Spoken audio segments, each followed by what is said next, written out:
Vamos a dar inicio al sermón de las 7 palabras con el rezo del Ángelus, donde todo comienza y donde hoy adquiere este culmen al pie del Calvario. En el nombre del Padre, del Hijo y del Espíritu Santo. Amén. Este sermón de las 7 palabras es un clásico en el tiempo de la Semana Santa y en el Viernes Santo. Es un sermón que nos sitúa al pie de la cruz y que viene a hacer en nosotros esa composición de lugar. San Ignacio de Loyola, en su conversión, no tenía otro anhelo y deseo que ir a Tierra Santa. No sabía con claridad lo que Dios le pedía, ni la misión que Dios le tenía encomendada, pero lo que sí sentía es que su vida tenía que adquirir un cambio, una transformación, una conversión. Y llevado de ese impulso de conversión, no dudó en ponerse en camino de Azpeitia hacia Barcelona para embarcarse y llegar a Jerusalén. Habiendo llegado a la Tierra Santa, pudo vivir en ese siglo XVI esos lugares santos que muchos conocen, de lo que supone en Jerusalén, Getsemaní, el Calvario, el Monte de los Olivos, Betania, Betfagé, Torrente Cedrón. Y llevado de esos lugares, su oración tuvo una transformación. Y es lo que Él nos ha infundido tanto en los ejercicios espirituales, de lo que supone la composición de lugar, donde nuestra oración no es una abstracción, ni es una lucubración, ni es un racionalismo, sino que nos pone en el sitio, Y así yo siento, el sermón de las 7 palabras nos pone en el sitio. Es una auténtica composición de lugar, en la que la Iglesia ha venido a recoger con tanto cariño este testamento de Jesús antes de morir. Esas sus últimas palabras, estas 7 palabras. El Calvario se torna así un púlpito en el que sigue resonando hasta nuestro tiempo la voz de Jesús, y desde el que sale un mensaje para cada uno de nosotros en su situación y circunstancia, un mensaje que nos conmueve, que nos alienta, que nos ilumina. Son 7 palabras bien grabadas y registradas por los que estaban ahí presentes y que fueron transcritas por los evangelistas, y que en su relato seguimos ese orden en el cual fueron dichas y plasmada a través de los evangelios. Las 3 primeras palabras son una mirada de Cristo en su alrededor, de aquellos que le crucificaban, que le mataban, de aquellos con los cuales compartía el martirio, el buen ladrón, y los que estaban al pie de la cruz, su madre y el discípulo amado, San Juan.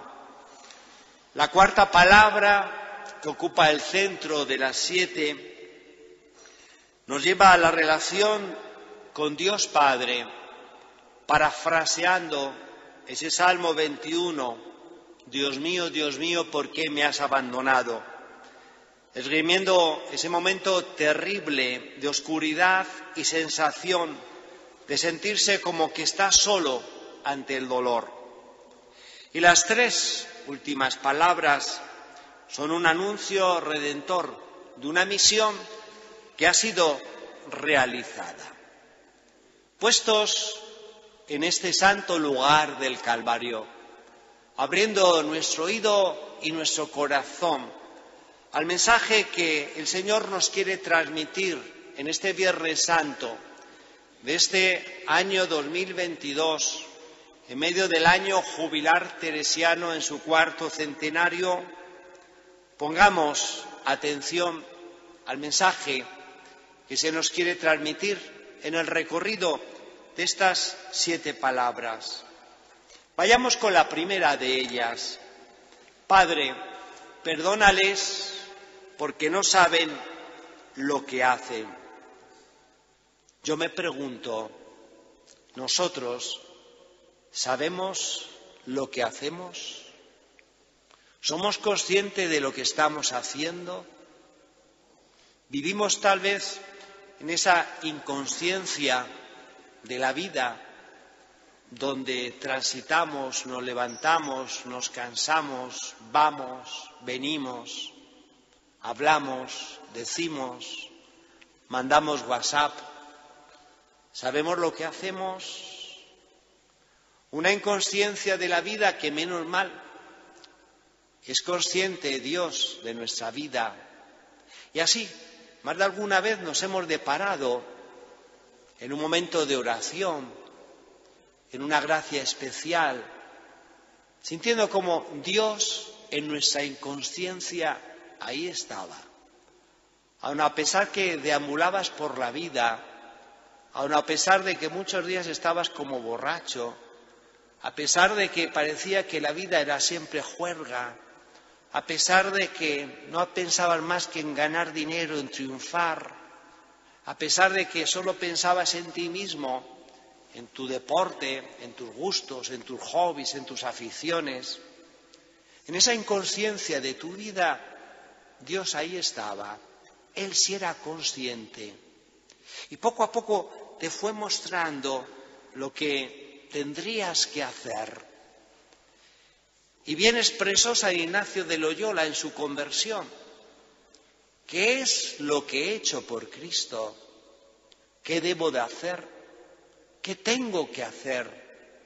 Esa mirada de pasado, de presente y de futuro que se nos enclava en esta palabra.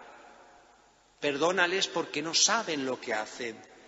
Debemos de saber qué tenemos que hacer en una situación que no nos es fácil, porque bien la delata el Papa Benedicto a lo largo de su magisterio.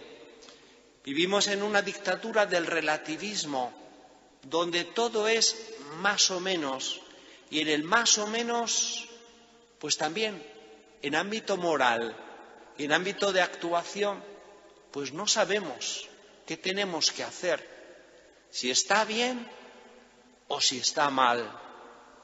Y se nos coloca como en esas situaciones que hemos vivido algunos de los presentes recientemente en Tierra Santa, haciendo el camino de Jesús, donde te encuentras que es que hay varios senderos. ¿Y qué sendero es? Pues no sé, pues parece que es este.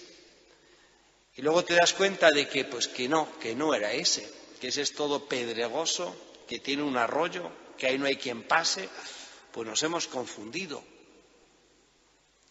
¿Qué seguridad da cuando alguien pisa firme y dice, mira, que es por aquí? Ah, ¿es por aquí? Sí. Y además, fíjate, ahí hay una señal que lo indica. Esas piedras, ¿no la ve? Ah, sí. Entonces, bueno, ya vamos sobre seguro. Entonces, ¿qué necesidad tan grande tenemos en esta sociedad tan relativista de poder caminar con paso firme y seguro hacia dónde vamos? Porque no solamente vas tú, sino he aquí lo gravoso, que hay otros que vienen conmigo. Y si yo me confundo a otros. Y se dan esas situaciones terribles donde pues al final es que nos confundimos y no era por aquí. Después de haber caminado 2 kilómetros y haber pasado cantidad de arroyos y habernos mojado los pies. Entonces la necesidad, donde el Papa San Pablo VI bien increpaba a formar la conciencia en el mundo actual, donde no se sabe lo que está bien y lo que está mal, importantísimo, formar la conciencia, para que en una conciencia formada podamos tener claridad de qué está bien y de qué está mal, y donde nos convirtamos en esas luces en medio de la oscuridad que bien nos pone Jesús en el Evangelio como buena imagen, donde una ciudad en lo alto no se puede esconder. Y qué importante en esa formación de la conciencia, lo que para nosotros católicos, y máxime en este tiempo de Cuaresma y Semana Santa, venimos a vivir, que es la confesión. Ese sacramento tal vez empolvado, olvidado, arrinconado, y máxime en el tiempo del coronavirus, donde pues las distancias y las medidas pues al final nos han ido quedando en los confesionarios como muebles, como armarios, y necesitamos recuperar también ese aspecto que nos forma en la conciencia, donde yo antes de confesarme hago un examen de conciencia, yo me paro delante de Dios y me pregunto qué es lo que yo hago. Perdónales porque no saben lo que hacen. ¿Qué es lo que yo hago? Y en torno a ese examen de conciencia me delato y me doy cuenta qué es lo que yo debería de cambiar, qué es lo que yo debería de hacer. Pero yo necesito de la confesión, necesito de los exámenes de conciencia. Quien no se confiesa sería como quien no se mira nunca a un espejo. Y entonces considero que voy súper bien arreglada hasta que me doy cuenta que llevo unos pelos tremendos. Esto lo vivíamos en el camino de Jesús cada vez por tres, con el viento que hacía, la arena que nos venía. Pues lógico, te miras y te asustas en la noche. Necesito mirarme al espejo. Y ahí me doy cuenta, esta es tu realidad, peínate, ponte cremas, en fin, cada quien que se aplique lo que sea, pero tengo que cambiar mi aspecto. Entonces, la necesidad de esos exámenes de conciencia en la confesión y además también añadir esos balances en la oración de la noche, donde antes de ir a descansar, a dormir, me paro y me pregunto, bueno, ¿qué he hecho en este día? ¿Qué he hecho de bien? ¿Qué he hecho de mal? ¿Cuánto ayuda todo eso para, en esta primera palabra de Jesús, perdónales porque no saben lo que hacen, poder percibir que lo que estoy haciendo está bien hecho a los ojos de Dios? Y eso, cuánta paz y cuánto gozo me tiene que dar en mi vida. Cuánta paz y cuánto gozo. Hay un salmo que aquí se vive mucho en el monasterio de la Encarnación, que es el Salmo número 4.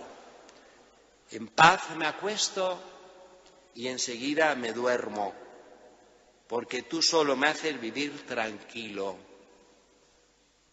Y digo esto por una anécdota que viví cuando yo vivía por ahí lejos, por América. El reloj que está en la sacristía, ese reloj estaba en la hospedería, en la casita. Y llegué ahí de América y venía conmigo un compañero y me dijo, oye, ese reloj, pues es un reloj de cuerda. Ah, entonces se me ocurrió dar así un toquecito de cuerda para que viese cómo iba ahí el reloj. Ah, pues sí. ¿Y cuál fue mi sorpresa? Que en ese pequeño toque que di, esa cuerda duró como 2 días. Y para más, otra sorpresa es que ese reloj daba campanazos cada cuarto de hora. Y para más, el reloj estaba ahí y aquí era mi puerta y mi cuarto. Y por 2 noches me fui enterando las horas en cada cuarto y se lo fui a decir a las carmelitas, ya sacaron el reloj. Y me dijo, pues nosotros tenemos uno también en el pasillo, pero no nos enteramos. Y lógicamente dije, que estas viven en el Salmo 4, ¿no? En paz me acuesto y enseguida me duermo. ¿Quién puede decir esto? No digo que levante la mano para no poner a nadie en apuro, pero no todos. Se necesitan pastillas, un sinfín de cosas para dormir porque no logro dormir. Entonces la mejor pastilla, la mejor tranquilizante para dormir bien, en este Salmo 4, es precisamente perdónales porque no saben lo que hacen, porque estamos perdonados y porque sabemos lo que tenemos que hacer. Segunda palabra, en verdad te digo, hoy estarás conmigo en el paraíso. El buen ladrón, llamado así, y conocido en la tradición como Dimas, reconoce su mal y se abre a la gracia. Y nos expresa así el Evangelio, y uno de los malhechores que estaba colgado le injuriaba diciendo: si tú eres el Cristo, sálvate a ti mismo y a nosotros. Respondió el otro reprimiéndole y diciendo: ¿ni aún temes tú a Dios, estando en la misma condenación? Nosotros, a la verdad, justamente padecemos porque recibimos lo que merecieron nuestros hechos, mas éste ningún mal hizo. Y dijo a Jesús: acuérdate cuando estés en tu reino. Este buen ladrón nos habla de un lugar del reino. Jesús lo traslada a un reino más allá, que es el paraíso. Y Santa Teresa nos lo transforma en lo que es la séptima morada. En definitiva, el reino, el paraíso, las moradas, donde ahí está Dios, donde ahí habita Dios, donde yo puedo estar con Dios. Este buen ladrón que recibe estas palabras de Jesús se convertirá en el primer santo canonizado en la tierra, San Dimas, donde Jesús lo vino a canonizar en el Calvario. En este Calvario se entrelazan dos aspectos: la libertad del ser humano y la gracia de Dios. La libertad del ser humano en cuanto este ladrón, en esa situación extrema en la cual vive, en su libertad reconoce el mal que ha hecho. En su libertad reconoce la justicia que merece. En su libertad expresa el anhelo de eternidad que siente. Y en esa libertad se viene a dar el poder de la gracia de Dios, donde es infinito y donde le viene a otorgar un perdón y un cielo que la justicia humana sería como un imposible, pero donde hace percibir que la misericordia de Dios es infinita. Podemos ver así cómo en medio del dolor y el sufrimiento, Cristo abre desde la cruz el horizonte del paraíso, del cielo, de la eternidad, del premio, donde viene a dar un sentido, una trascendencia al dolor. Ese dolor que no sabemos cómo enfocar y llevar en la vida humana. Ese dolor donde la sociedad y los poderosos nos lo vienen a dar como salida de escape en leyes tan terribles como la eutanasia, donde es más fácil acabar con el dolor, con la vida y con la vida eterna. Y donde nos rebelamos y donde sentimos, como bien expresa el Papa San Juan Pablo II en la Carta al Sufrimiento Humano, que el ser humano es el animal racional con alma que necesita una respuesta al dolor, que no es como cualquier otro animal, donde simplemente se queja, se lamenta, se aguanta, lo soporta. Pero el ser humano no, necesita una respuesta a eso. Jesús desde la cruz nos lo da y la Iglesia lo recoge y nos lo transmite. El sufrimiento, como expresa San Juan Pablo II, tras estar Cristo en la cruz, se convierte en un acto de redención, donde nos volvemos corredentores con Cristo, en cuanto que sabemos vivir el sufrimiento y sabemos ofrecerlo, trascenderlo, espiritualizarlo, donde nos purifica, donde nos hace que seamos dignos de ese paraíso prometido y concedido al buen ladrón en ese sufrimiento de la cruz. Es así como se nos abre el sentido y la trascendencia del dolor y del sufrimiento, y donde estas palabras cobran todo ese sentido a esa respuesta que el ser humano necesita sobre el dolor, y donde se nos abre de par en par lo que es la eternidad. Te aseguro que hoy estarás conmigo en el paraíso.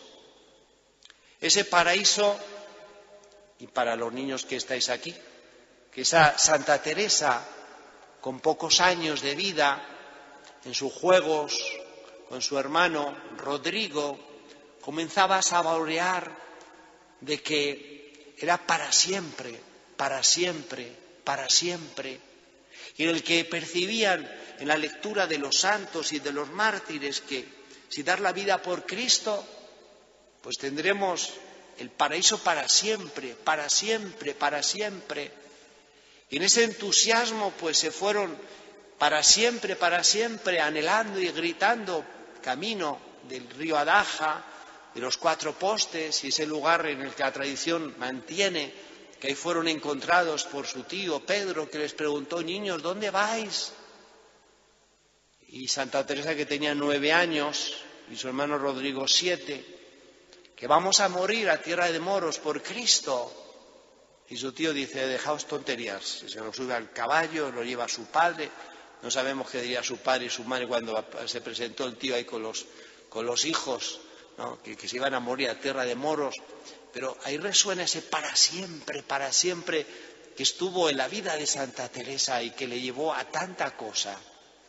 Resuena así en nosotros también este deseo de este buen ladrón, San Dimas. Acuérdate de mí cuando estés en el reino, en tu reino. Te aseguro que hoy estarás conmigo en el paraíso. Tercera palabra. Mujer, ahí tienes a tu hijo, ahí tienes a tu madre. Es una mirada en María donde siempre la encontramos en el lugar que tenía que estar en el momento oportuno. La Anunciación, donde la anuncia el ángel, Caná, donde en su mediación transforma a su hijo el agua en vino, y al pie de la cruz, en el que nadie se había atrevido a estar y donde ella sí está. María está como buena madre en esos momentos oportunos y en esos lugares precisos.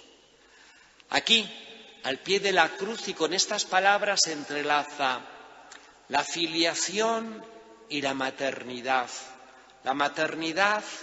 y la filiación, en un ámbito en que tanto nosotros tenemos necesidad de estrechar, de ensalzar y de corresponder, donde nos sentimos en sociedades que se van generando, en los que falta esa filiación y esa maternidad, donde se sufre y se vive, suspira la orfandad,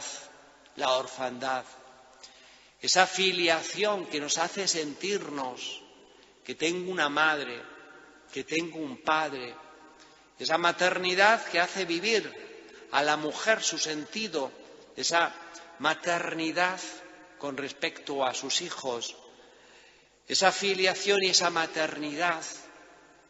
Qué triste las situaciones y noticias sean de vientres de alquiler, de personas que no saben ni quién fue su padre ni quién fue su madre, donde han sido como objetos traídos así al mundo. Qué triste resulta y cuánto nos dice a nosotros esta tercera palabra, donde nos tenemos que revelar y donde no nos podemos quedar en la orfandad espiritual de la que viene el Papa Francisco habla, diciendo que no podemos quedarnos huérfanos de madre, de la Santísima Virgen, de vivir un cristianismo en el que la Santísima Virgen no dice nada. Y esto no cabe duda cuando uno tiene contacto con nuestros hermanos separados, de manera especial los protestantes, como que ahí hay una pieza de puzzle que falta en la belleza de lo que supone el paisaje de la Iglesia, pero es que falta ahí una pieza importante que es María, que es su maternidad. Y ciertamente, qué lástima, y aún peor todavía cuando uno se es católico, pero donde, bueno, a mí la Virgen no me dice nada, yo es que, pues no, y nos quedamos a lo mejor en devociones extrañas, y donde perdemos algo esencial, que es la Virgen para ti, y donde cuando nos damos cuenta, como uno dice, bueno, ¿qué puedo yo hacer para acercarme más a la Virgen María? Y como nos dice el Concilio Vaticano II, la verdadera y auténtica devoción a la Virgen María es imitar sus virtudes, sus virtudes. Yo en estos días donde está la euforia de la devoción popular y sea bienvenida, donde de vuelta se vuelve a las calles y se viene a esgrimir nuestra fe públicamente y donde venimos a engalonar los balcones y las calles en torno a los pasos. Pero qué triste e incoherente es que yo esté cargando con un paso de una Virgen donde yo me sienta muy hermano, muy cofrade, pero donde no llevo una vida de gracia, donde llevo una vida de pecado. ¿De qué sirve? ¿Hasta dónde va el que yo esté ahí, incluso con lágrimas en los ojos? Tengo que recuperar esa maternidad espiritual de la Santísima Virgen en mi vida, donde tengo que vivir lo que nos indica el Concilio Vaticano II, que la mayor devoción no es poner velas ni ponerse medallones, sino es la imitación de sus virtudes, que mi vida cristiana comporte mucho más de lo que hasta ahora es y que me pueda parecer más a la Santísima Virgen de lo que soy. Bien vale, en este deseo de no caer en la orfandad espiritual de la Santísima Virgen, la célebre y vivencia de Santa Teresa en su orfandad terrenal, cuando pierde su madre a la edad de 12 años y se dirige a la imagen de la caridad que hoy tenemos en la catedral, en la que con lágrimas en los ojos le dice: de ahora en adelante tú serás mi madre. Y donde ella, a los 47 años, en su libro de la vida, transcribe como si hubiera sido ayer, como si no hubiera sido solo un hecho de un adolescente que, bueno, pues se vio en esa situación tan dramática y claro, pues esa edad. No, ya con 47 años transcribe lo que vivió a los 12 años. De ahora en adelante tú serás mi madre. Y es la frase que recogemos de Santa Teresa y hacemos nuestra en esta tercera palabra: mujer, ahí tienes a tu hijo, ahí tienes a tu madre. De ahora en adelante tú serás mi madre. Cuarta palabra: Dios mío, ¿por qué me has abandonado?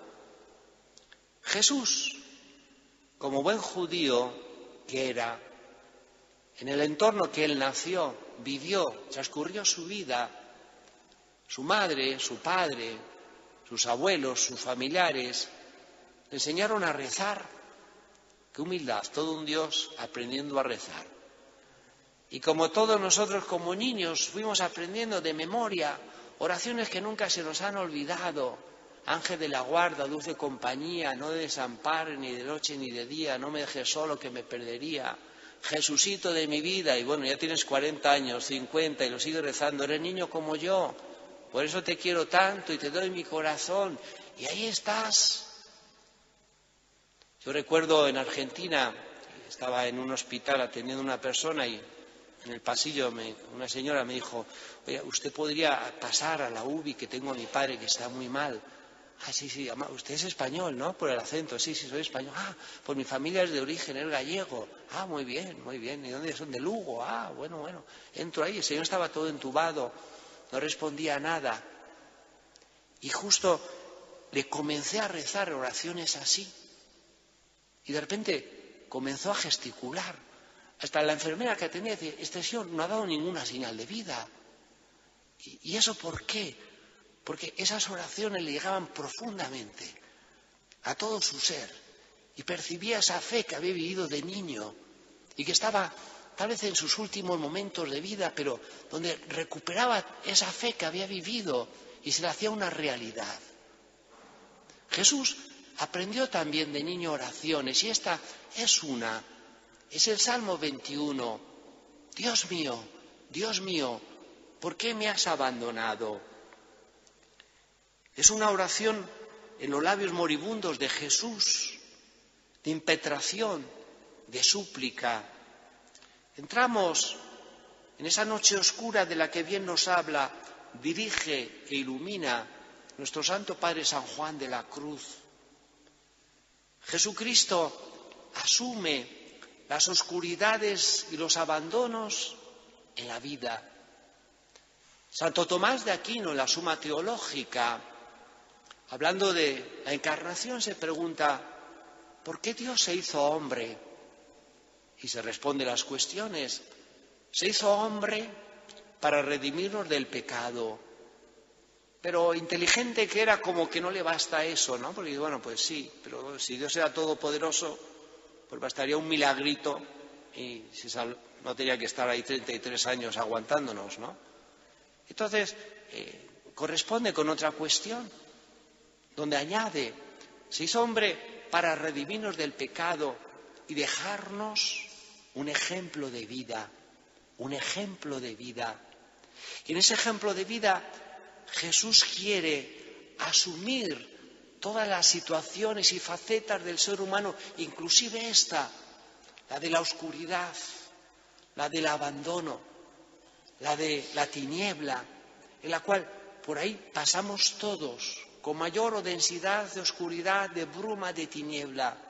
Pero Jesús también la quiso hacer suya y de esta manera darnos a nosotros una luminosidad y una presencia en medio de la posible oscuridad y del abandono.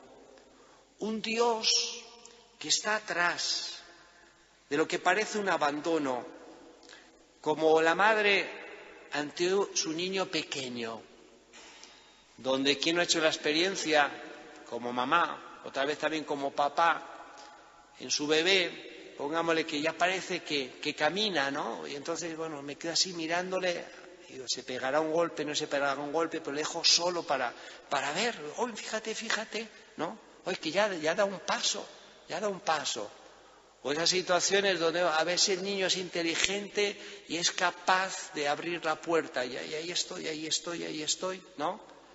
Pero atrás estamos nosotros, por si se da el golpe, por si no logra abrir la puerta. Pero no es que está abandonado, estamos atrás para ver qué. Y tenemos ese Dios también atrás de nosotros, a ver qué. Y donde bien vale recordar ese famoso relato de aquel hombre que caminaba por la playa y sentía, viendo sus pisadas en la vida, que pues había pisado y a la vez pisaba a Dios con él, pero hubo un momento en que solamente aparecían sus pisadas y se encara a Dios y dice, pues mira, fíjate, todas estas pisadas son mías, yo soy, ¿tú dónde estabas? Y Dios le dice, hijo, aparecen solo 2 pisadas porque yo te llevaba en los brazos y por eso solo aparecen 2 pisadas. Un Dios que está atrás de lo que aparentemente es un abandono y donde recogemos esta palabra de Jesús que se hace presencia de un Dios que nos lleva en sus brazos. Quinta palabra, tengo sed. Sajená, en arameo, ese sajená que ha sido recogido y que ha venido a convertirse en un lema de varias órdenes religiosas, sajená, de las misioneras de la caridad con Santa Madre Teresa de Calcuta, que en el famoso viaje que hacía por la India, pues ve tanta gente tirada en las estaciones de ferrocarril, por las calles, y donde siente que hay un moribundo que le dice, Sajená, tengo sed. Un Sajená que también la reciente orden de Jesu Comunio tiene como lema de su congregación, tengo sed. Un tengo sed que las carmelitas nos han querido plasmar aquí en el crucifijo también. Tengo sed de ti, Sajená. Es una situación que aquellas que estáis en el ámbito de la salud podéis decir más. Cuando el cuerpo humano pierde tanta sangre, requiere hidratar el plasma sanguíneo. Y es una situación dramática donde se requiere el poder hidratar el organismo. Pero esta sed orgánica, esta sed natural, esta sed de nuestro cuerpo, nos traslada a una sed espiritual, a ese querer saciar la sed de Dios, la necesidad de un agua que aplaque la sed que yo tenga. No sé si han tenido la experiencia de estar bebiendo líquidos que no te quitan sed y que incluso hasta te dan más sed, ¿no? Y te dan más sed. Algo muy plástico, pues, son los polos, los helados de hielo, donde chupas y chupas y chupas y luego vamos a beber litros y litros de agua, te da más sed. Entonces, un agua que no engañe. Y es el pasaje de Jesús con la samaritana, donde, bien conocido por muchos, Jesús entrelaza una sabrosa conversación, comenzando por la necesidad del pozo, de tener un cubo, de poder llegar hacia el agua, de poder extraer el agua, de poder beber esa agua, y donde, llevado de esa conversación, Jesús le hace ver a esa mujer samaritana de que Él es el agua viva, que quien beba de Él nunca más tendrá sed. Lógicamente esta mujer dice, oye, pues mira, dame de esa agua, no, tengo que venir 5 veces aquí a este pozo, estar rellenando recipientes de agua, pues esto es maravilloso, si este hombre me da esa agua ya se me acabó este trabajo baldío que tengo que hacer todos los días. Pero Jesús iba más allá y la mujer lo va captando en ese maravilloso diálogo y que termina diciendo, dame de esa agua, dame de esa agua. Es esa agua que aplaca nuestra sed la que le queremos pedir a Jesús en este Viernes Santo con esta palabra, tengo sed, sajená. Es hermoso el cuadro que está en el museo, si alguno no lo ha visto es para verlo, de la samaritana en el pozo de Jacob con Jesús y que hace poco tiempo las carmelitas vinieron a restaurar y está en su máximo esplendor, porque además es un cuadro que, fuera ya de lo que supone como pasaje del Evangelio e imagen, es un cuadro que vino de la casa de Santa Teresa y que fue dado por su padre Alonso como dote a este monasterio. Y que mirando ese cuadro a mí me ha hecho pensar cuántas veces que Santa Teresa desde niña estuvo viendo ese cuadro, cuánto la habrá inspirado ese cuadro, cuánto le habrá dicho ese cuadro. ¿Quién no ha tenido un cuadro en casa que lo ha visto desde niño y bueno, lo tiene así, como una imagen fija? Y que a veces luego, a la hora de repartir las cosas de los padres, pues es el más peleado, aunque sea un cuadro medio feo, pero es que ese cuadro a mí me dice mucho, me dice mucho. En mi casa en el salón había un cuadro, y como hijo de militar que soy, pues era un cuadro de una batalla naval. Así que bueno, no es que fuese un cuadro de un pasaje del Evangelio, pero bueno, todos tenemos cuadros que nos traen mucho recuerdo por lo vivido. En este caso a Santa Teresa se le suma este pasaje de la samaritana, y de la cual bien ella expresará y vendrá a decir, en base a ese cuadro, que la vida que vivimos hay un río subterráneo de gracia, y para sacar ese agua de ese río subterráneo necesitamos de un cubo, como Jesús solicitaba el cubo de la samaritana. Pero Santa Teresa se pregunta, bueno, ¿y cuál es el cubo para sacar las gracias de Dios? Y ella nos dice, el cubo es la oración. Si tú tienes oración, lograrás sacar de esa agua, de esa gracia. Si no tienes oración, pues pasas por la vida diciendo, pues qué día tan bonito hace hoy, fíjate que solúa, y hacía una tiniebla, uy, pero resulta que el hombre del tiempo está diciendo, y así vamos viviendo, donde las gracias están ahí, pero como no hay oración, pues están pasando, y es un agua que se está perdiendo, y qué lástima. De esta forma nosotros queremos hacernos con esa agua viva, y llevemos, aconsejados de Santa Teresa, de esa oración para poder extraer el manantial de esa agua viva que corre alrededor de nosotros. Sexta palabra, Todo está cumplido.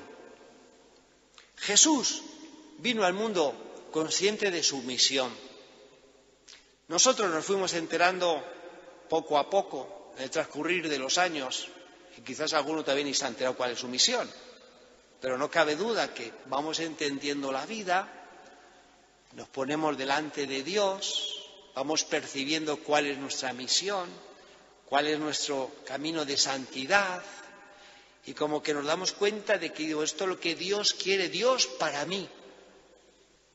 En Jesús no es así. Él es consciente, como se habla tanto hoy en términos deportivos y ha pasado al vocabulario común, desde el minuto primero, al punto que incluso sorprende con 12 años que se pierde y aparece en el templo y cuando sus padres le dicen algo dice, bueno, es que he venido a cumplir la misión del Padre. Entonces Jesús es consciente de su misión, lo ha venido a expresar de las más diferentes formas y diferentes momentos, y donde los discípulos no lo acababan de entender o no lo querían captar porque le parecía que la cosa era muy dura, le superaba.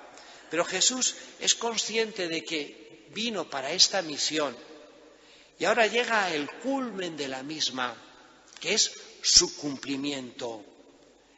Y no escatima esfuerzo, ni heroicidad, ni sufrimiento. Y es aquí en la cruz, en este último momento, donde con esta palabra todo está cumplido, llega a expresar atrás de la misma la paz y el gozo de quien ha cumplido con lo que tenía que hacer, con lo que el Padre le había encomendado. Atrás queda, atrás de sí, ese Belén, ese Egipto, esa Galilea, ese Nazaret, esta Jerusalén. Todo está cumplido, todo está cumplido. Qué importante es, y así recogemos en esta palabra, cumplir delante de Dios en nuestra vida lo que Él nos ha confiado. Cuánta paz, cuánto gozo. Siento que es una palabra que nos tiene que hacer mirar a nuestros mayores, a los que nos han precedido, a cómo se han ido de esta vida, a cómo están viviendo su ancianidad, sus momentos no fáciles del paso de los años. Y cuántos testimonios, ejemplos podemos recoger de aquellos que percibimos que es que cumplieron en su vida con lo que Dios les había puesto, cumplieron. Yo lo he llegado a contar más de alguna vez, pero bueno, como aquí hay algunos nuevos, para mí un impulso en mi vocación con 16 años no fue el sacerdote joven, aquel que hablaba muy bien, aquel que cantaba fenomenal, aquel que organizaba campamentos, no, fue un jesuita con 94 años, donde el padre Pereda, antiguo rector de la Universidad de Deusto en Vizcaya, viendo cómo vivía sus 94 años, el entusiasmo que daba de su esperanza de que ya estaba próximo al cielo, en su mirada hacia atrás de lo que había hecho en esa edad adolescente, digo, es que vale la pena vivir como este hombre para llegar a esta edad. Y como que te despierta, es decir, oye, es que tengo que cumplir con lo que Dios me pone para llegar con 94 años y poder sentir lo que este hombre siente.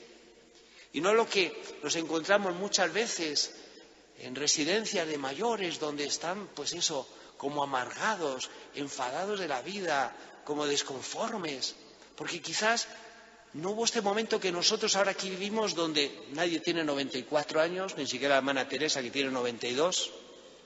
Entonces, como que dice, todavía te queda tiempo para que si llegas a los 94 estés como el padre Pereda, ¿no? En paz, con gozo, con dicha, porque has vivido lo que Dios te puso y encima te espera un cielo grandísimo. Pues ¿qué más puedes pedir? ¿Qué más puedes pedir? Y ahora es el momento de esta palabra y es el momento de nuestra vida en esta nuestra edad donde todavía, si Dios lo quiere, hay tiempo. Santa Teresa de Jesús, estamos en su centenario, año jubilar, bien lo expresa no muy lejos de aquí, en Alba de Tormes, donde expiró su vida, y donde al final de la misma viene a decir al fin muero, hija de la Iglesia.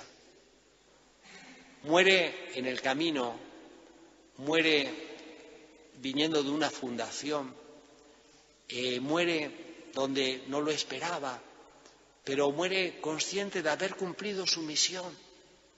Y a esa su edad de 67 años así lo expresa: al fin muero, hija de la Iglesia.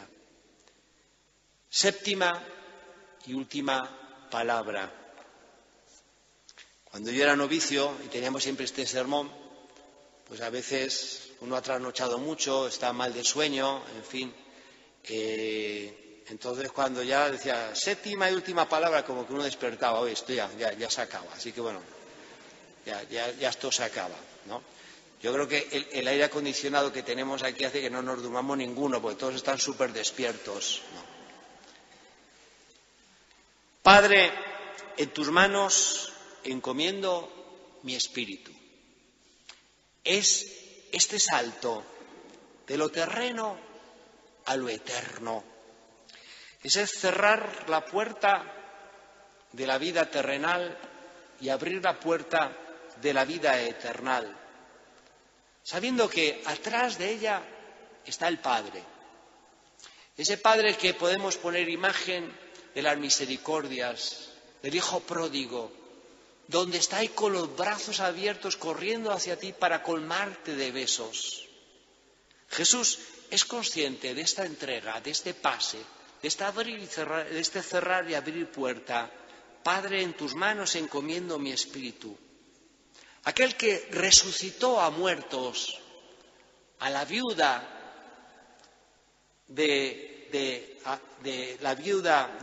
al hijo de la viuda de Naín, a la hija de Jairo, a Lázaro, el hermano de Marta y María en Betania. Ahora es Él quien quiere pasar de esta vida a la otra y no resucitar para la vida terrena, sino para la vida eterna, y salir así triunfador y abrirnos las puertas de par en par de la eternidad. Dicen los evangelios que en este momento se rasgó el velo del templo.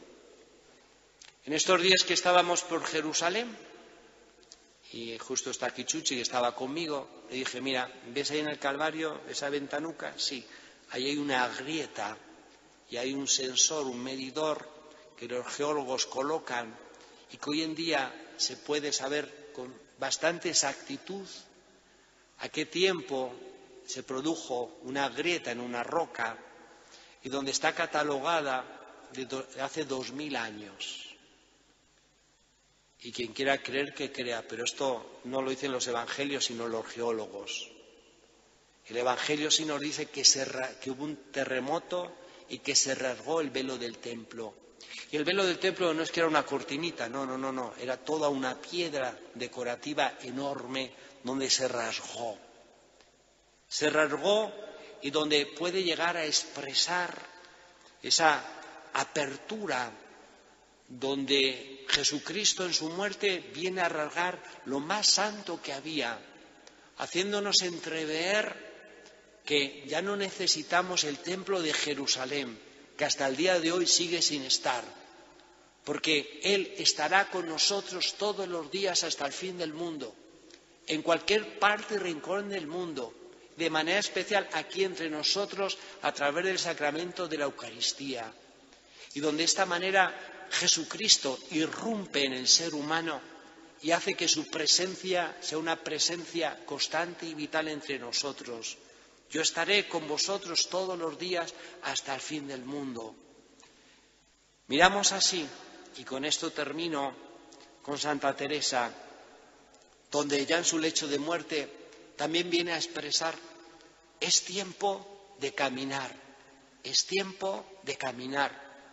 A mí me encanta esta expresión teresiana, es tiempo de caminar, porque siento que es un mensaje que nos transmite ella para nosotros, de que sepamos caminar en la vida y que tenemos el tiempo de caminar. Y a su vez para ella es el tiempo de ya caminar y llegar a la meta, que es el cielo. Pero donde no cabe duda, nos entrelaza en esa peregrinación terrenal con esa meta, donde es tiempo de caminar. Caminemos con Santa Teresa por los caminos de la vida, por los caminos del Señor, y lleguemos a esa meta final de la que estas 7 palabras nos recogen, este testamento de nuestro Señor, que tanto nos hacen meditar, considerar, amar y que no cabe duda que resuenan desde este púlpito del Calvario y que se hacen perennes en la humanidad. Que así sea.